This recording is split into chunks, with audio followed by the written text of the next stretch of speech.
Hi දෙයක් කියන්නද? හැබැයි මම මේක කියන්නේ අර මේ ලෝකෙට ඇවිල්ලා ඉන්නවනේ මිනිස්සු කොටසක් අපි මැරෙන්නේ නැහැ.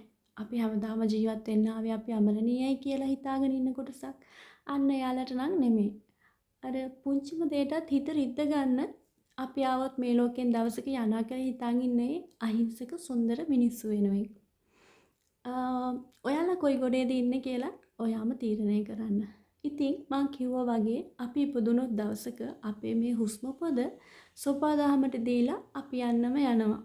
හැබැයි මේ ඉන්න පුංචි ටික කාලේ මම මේ කියන මිනිස්සු කොට්ටාශි කරන ලොකුම ලොකු වැරද්ද තමයි එයාගේ ජීවිතේට ප්‍රශ්නයක් ආවම මහ ලොකුවට කල්පනා කරනවා, හිතනවා, අඬනවා.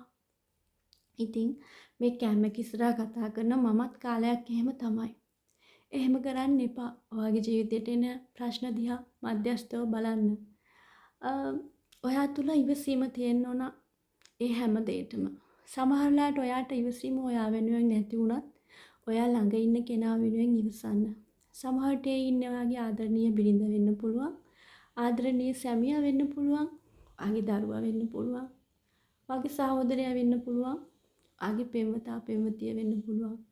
ඊටත් වඩා ඒ ඔයාගේ අම්මා තාත්තා වෙන්න පුළුවන්. ඉතින් ඒ වෙනුවෙන් හරි ඉවසන ඔයාගේ ජීවිතේ ඒ පිනම ඇති ඔයාගේ ජීවිතේ මහ ලස්සනට වෙනස් වෙන්න. ප්‍රශ්න දිහා මධ්‍යස්තව බලන්න. මොකද ඒ හැමතෙම තියෙන්නේ පුංචිම පුංචි කාලයයි.